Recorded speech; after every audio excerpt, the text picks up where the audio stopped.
They told her to leave, said she wasn't the type they served, mocked her for daring to withdraw just $500. A plain-looking woman, no designer bag, no jewelry, clearly not worth their time. But less than an hour later, the bank's marble floor trembled under the weight of silence as the glass doors swung open, and in walked a man with fire in his eyes and power in his stride. No one recognized him at first, not until he said, with chilling calm, "I'm here for my wife." And in that moment, everything began to unravel. All because they didn't realize who she was until her billionaire husband walked in, a gentle-looking woman with soft eyes, wearing a modest blouse and faded jeans, pushed open the heavy glass doors of Sterling Sky Bank. It was the kind of bank that boasted marble columns, crystal chandeliers, and uniformed guards who stood a little too straight. The moment she stepped inside, an uneasy hush fell over the lobby. Not because she looked suspicious. She was just too simple for a place draped in opulence. Her name was Laura. She was there for a simple transaction, but what she got was a humiliating experience that would make her question everything she knew about dignity and kindness. "Excuse me," she said politely to the security guard near the entrance. "Where can I withdraw money from my account?" She had no idea that a single sentence could trigger so many sneers. The guard, a broad man in his early 40s, gave her a once-over and shrugged. "ATMs are to the left, ma'am, but I think you might have come to the wrong branch. This one's for VIP clients mostly." His voice wasn't outright hostile, but it dripped with condescension. Laura felt a small tightening in her chest. She was sure she had the right branch. This was the main branch of Sterling Sky, and in all the ads she'd seen, they never mentioned any exclusive policy. Still, she gave the guard a little nod and walked further in, determined not to let him scare her off. She approached the teller desks, noting how shiny the counters were, how the employees all wore matching suits with subtle silver pins on their lapels. The first teller, a young woman with perfectly styled hair and a name tag that read Christina, looked up with a smile that vanished in an instant when she saw Laura's outfit. Laura cleared her throat and tried to keep her voice steady. "I'd like to make a withdrawal." Christina lifted an eyebrow. "Sure, ma'am. Our minimum withdrawal from the desk is $10,000. Anything below that, we generally direct to the ATM." Laura blinked. She only needed a few $100s to pay a handyman who only accepted cash. She didn't carry large sums around, but she did need some physical bills that day. "Actually, I just need $500, she said softly. And there it was, the first real blow. Christina let out a scoff so loud that a couple of other tellers glanced over, smirking. "500? Christina repeated, making sure everyone within earshot could hear. "Ma'am, we reserve in-person transactions for VIP clients. Typically, those who maintain a certain balance or who are withdrawing significant funds." Laura felt her cheeks grow hot. "I have more than enough in my account. Is there a reason I can't withdraw $500 here?" Christina shrugged, turning slightly to address another teller. "Says she has more than enough in her account." The other teller, a tall man named Robert, snickered, but pretended to be busy typing. At that moment, Laura's patience began to fray. She was used to some level of condescension. She dressed simply, her hair was not freshly styled, and she wore no fancy jewelry. But her mother had always taught her that people should never be judged by appearances. Standing in that polished bank lobby, she suddenly felt like the butt of an unfunny joke. "Is there a manager I can speak to?" she asked, trying to keep her composure. Christina rolled her eyes. "Of course, but I'm sure he'll tell you the same thing." She pressed a button on her desk phone. After a few moments, out stepped Henry, the floor manager, a middle-aged man with silver hair and a tailored suit that screamed expense. He strolled over, giving Laura the kind of look one might reserve for an intruder. "I'm Henry, the manager here. Is there a problem?" Laura explained, carefully. She wanted to withdraw a modest amount. The staff kept insisting the ATM was the better option, but she didn't mind waiting in line. She just wanted the cash from her account. "Ma'am, Our bank prides itself on efficiency, Henry replied. We have an ATM specifically for smaller transactions. Our in-person desks are dedicated to clients with elevated needs. The way he drew out elevated made it clear that she was below whatever standard they had. Laura felt an urge to defend herself, maybe mention the actual figure in her bank account, but something held her back. She didn't think one should have to prove their worth just to withdraw a small sum. Fine, she said softly, mustering a polite smile. I'll just use the ATM. Henry gave her a tight nod. It's located down the hallway. Take the second left. As Laura stepped away, she heard Christina's not-so-soft whisper. Some people just can't understand how things work around here. Laura's ears burned, but she kept going, determined to handle her business and leave. She made her way to the ATM area, passing an ornate hallway with framed awards on the wall. Sterling Skybank apparently boasted record-breaking profits, philanthropic endeavors, and VIP programs. Laura read a plaque about how they prided themselves on serving every client with the utmost respect. She almost laughed at the irony. When she got to the ATM nook, she found it roped off, sporting a handwritten sign that read, "Out of order. Please use main lobby." Her heart sank. She gazed back down the long corridor, realizing she'd have to return and probably endure more sneering. She breathed in, trying to summon courage, then turned around and headed back. The moment she re-entered the main lobby, a few heads swiveled in her direction. She approached Christina's desk again. Your ATM is out of service, she said quietly, bracing herself. Christina exchanged a glance with Robert, who was now openly staring. Then she looked back at Laura. That's unfortunate. You can always try the branch uptown. Laura's jaw tightened. I need the cash now. You can withdraw it, right? I mean, this is my bank. Henry stepped forward again, a frown etched into his face. We typically don't process such small withdrawals in person, especially not for walk-in clients. That last phrase stung. She wasn't a walk-in. She'd had this account for 3 years. She clenched her teeth, trying not to snap. I'm not a walk-in. I have an account here. My husband also has a significant account with your bank. Henry gave her a withering stare. Ma'am, we handle accounts with monthly average balances in the millions. Are you certain you and your husband have that sort of relationship with us? The humiliation pressed down on her chest like a weight. She had never thrown around her husband's net worth. She wasn't that kind of person. Yet she found herself caught in this situation where defending her own dignity required revealing details she never thought she'd need to. Her voice trembled slightly. I just need $500, and I'd prefer if you could kindly process that. Henry sighed, as if deeply inconvenienced. Christina, see if we can locate her account. What's your account number, ma'am? Laura rattled it off.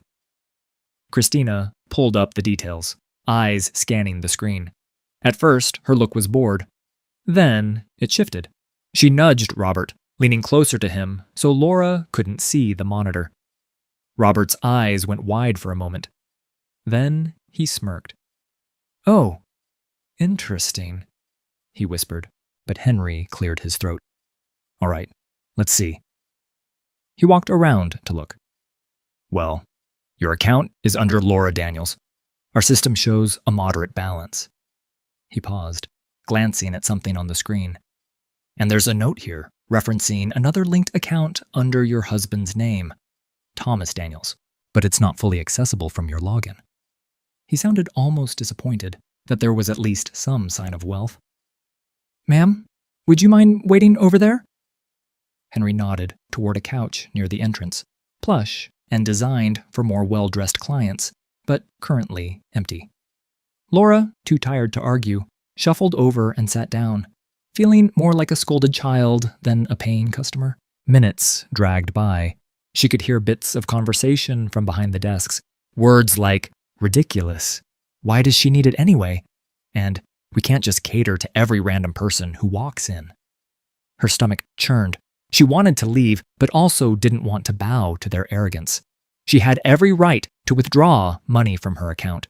She was about to stand up and confront them one last time when a tall, angular woman with perfect posture strode in. The nameplate pinned to her blouse read, Alicia, Customer Relations Manager. She walked over to the couch and gave Laura the same dismissive once-over. "I've been informed you're requesting an in-person withdrawal for a small amount," Alicia said, as though reading from a script. "Unfortunately, our policy states that smaller transactions should be handled via ATM or through our online platform." Laura tried to hide her trembling hands. "Your ATM is broken. I only need $500 in cash. This is my bank. Can you not help me?" Alicia's eyes flickered with annoyance. "We are extremely busy accommodating our VIP clients. Processing a mere $500 withdrawal disrupts our workflow. If you had a private banking account at our bank, the staff would be more than happy to assist. But as it stands..." She trailed off, letting the thought hang. Laura felt tears prickling at the corners of her eyes. She'd never experienced such blatant classism. She rummaged in her purse, intending to prove she had enough in her checking account. But what could she show them that would matter? She didn't carry statements, and everything was digital now. Just then, Robert walked up with a snide grin. "You could always ask your husband, right? If he has this big account with us, maybe he can just wire you the money.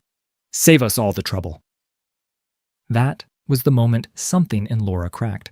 She stood up, squared her shoulders, and fixed him with a steady glare. "Fine," she whispered. "I will call my husband." The entire staff seemed to share a smug chuckle. Henry tried to mask his grin behind a cough. Alicia simply turned on her heel and walked away, tapping her watch as though every second was precious. Laura slipped her phone out and stepped outside for a breath of fresh air.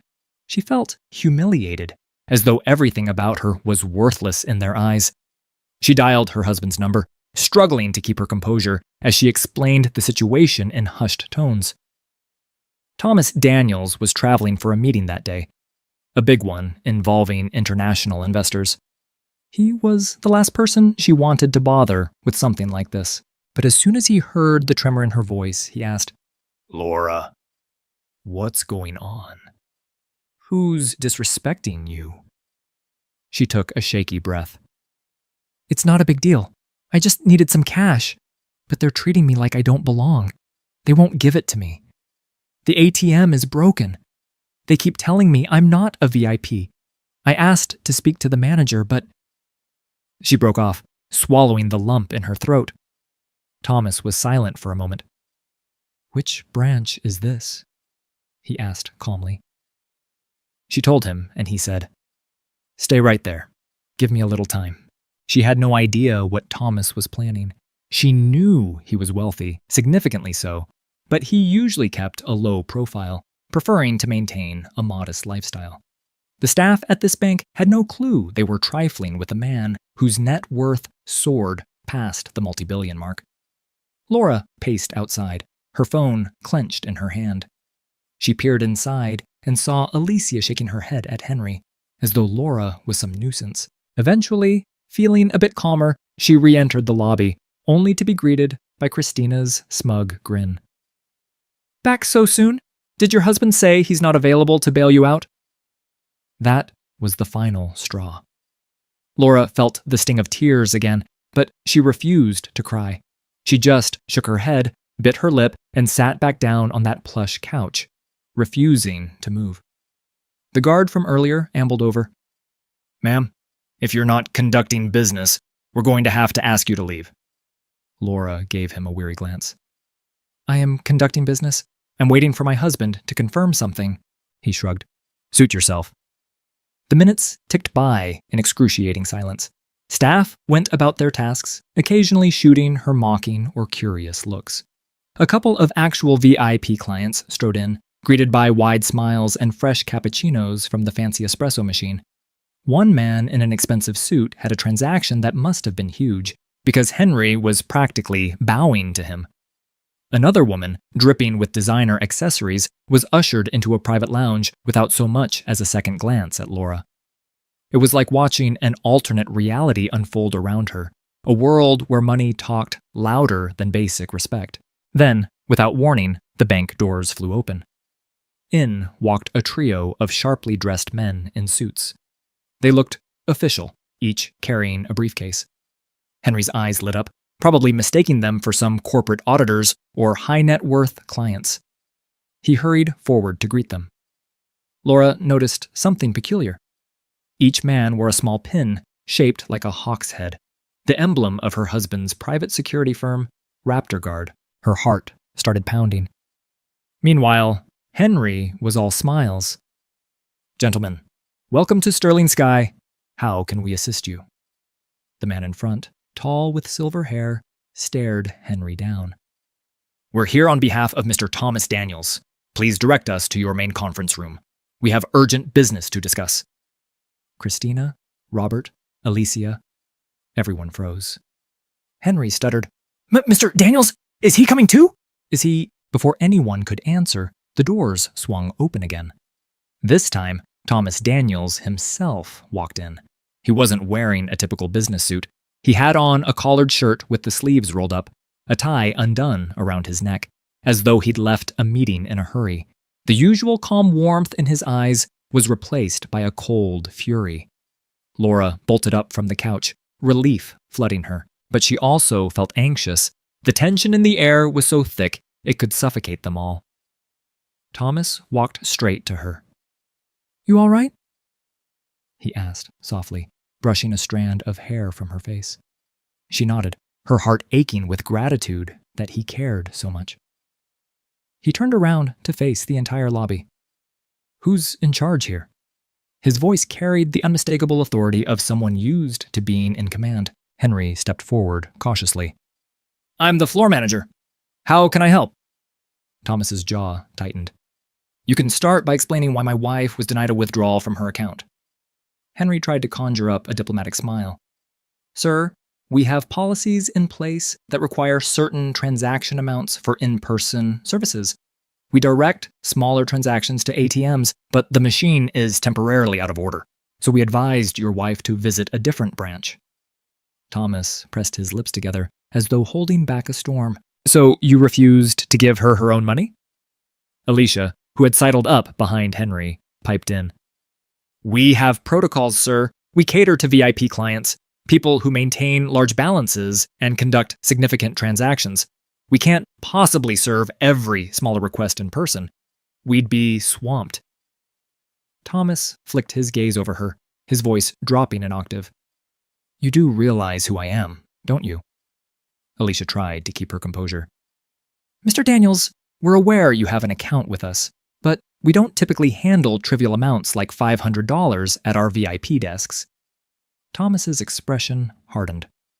"Trivial. Interesting choice of words."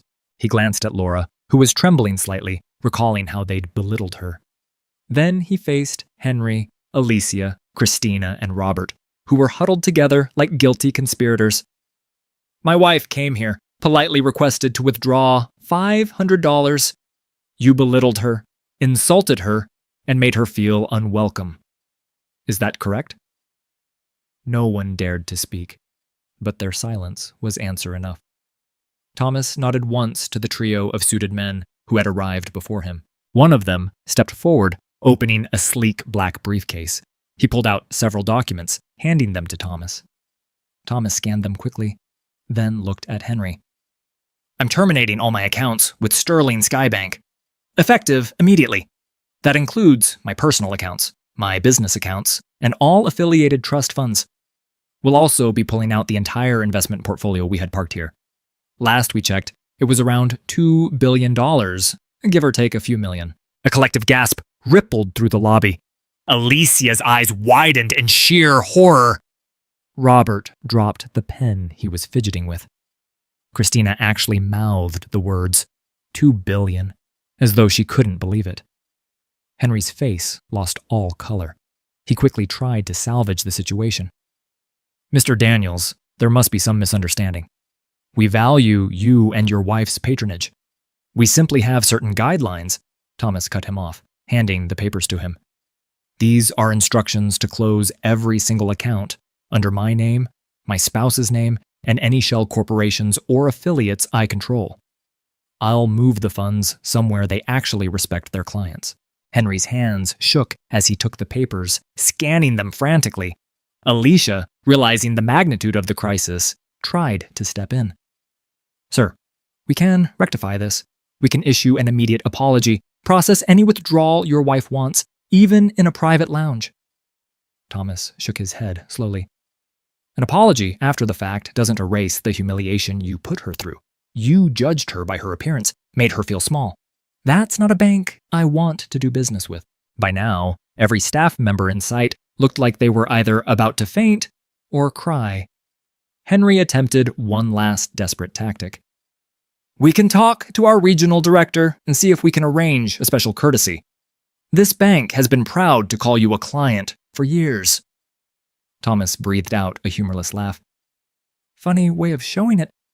My wife was left feeling worthless, thanks to your staff. I'll have the courtesy of paying the penalty fees for withdrawing my funds ahead of any maturity date, because frankly, money matters less to me than my wife's dignity." Alicia placed a trembling hand on Henry's shoulder, as if silently begging him to fix this, but it was already too late. The security guard from earlier hovered in the background, looking stunned and uneasy. He had no illusions about trying to escort them out now. One of Thomas's security men stepped forward with a phone to his ear, nodding. "Sir, the wire transfers are ready. Just need your final signature." Thomas looked at Laura. "Honey, do you want to sign off on it? Or should I?" Laura hesitated, still reeling from the shock of how everything escalated. She glanced at the staff, saw the fear in their eyes. Part of her felt pity for them. Losing a $2 billion deposit would surely cause chaos in the bank's management. But then she remembered how they'd laughed in her face, how they'd basically told her she wasn't worth the effort. She reached out and took the pen.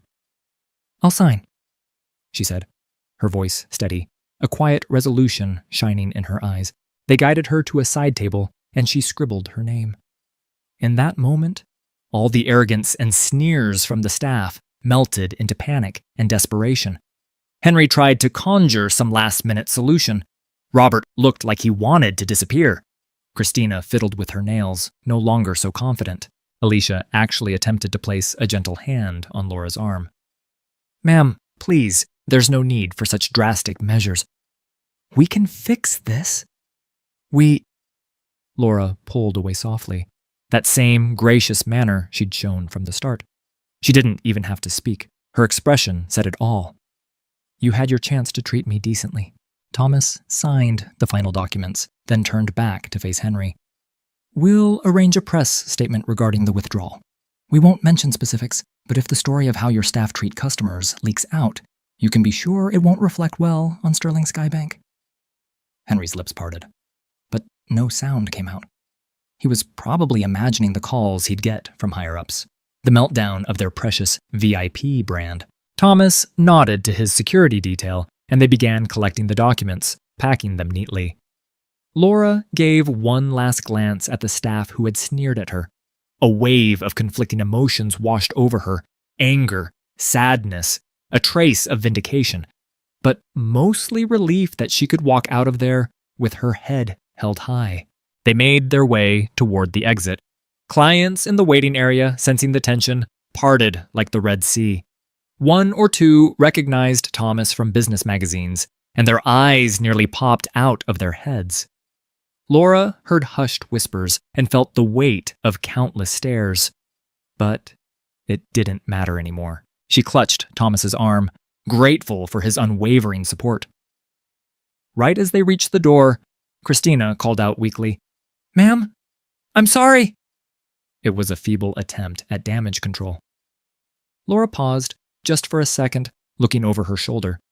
Instead of snapping or boasting, she simply gave a small, polite nod, then walked out. No more words were needed. The final blow had already fallen. Outside, the sun felt warmer than usual on Laura's face. She took in a deep breath, blinking away the last traces of tears. Thomas turned to her. his eyes gentler now. "You okay?" She nodded, slowly. "I'm sorry I bothered you during your big meeting." He shrugged. "There's nothing bigger than standing up for you when you're disrespected." She smiled, touched by his sincerity. "I can't believe you're actually pulling $2 billion out." He gave a faint grin. "I can always invest that money somewhere else." "But your sense of worth? That's priceless." Laura leaned her head against his shoulder for a moment, letting relief wash over her. Then she pulled away, eyes shining. "Let's just go home. Maybe we can stop by a local bank's ATM on the way." He laughed, and she felt the tension evaporate. In the days that followed, news spread like wildfire. Though Thomas hadn't planned to make a spectacle, rumors leaked. Some staff at the bank must have talked.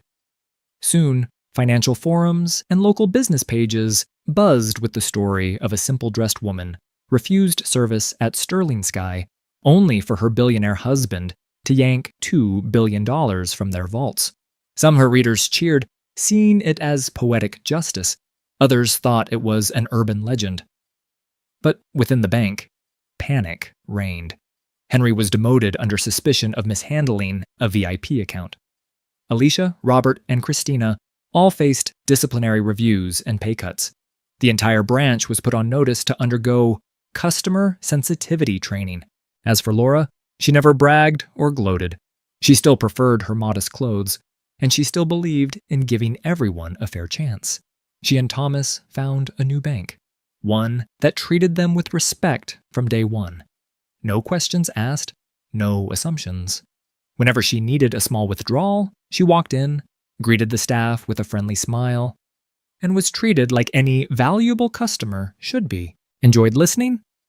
Show this video some love with a like. Drop your thoughts in the comments. Share it with anyone who needs a reminder about genuine respect. And don't forget to subscribe for more stories that bring a satisfying twist. See you next time.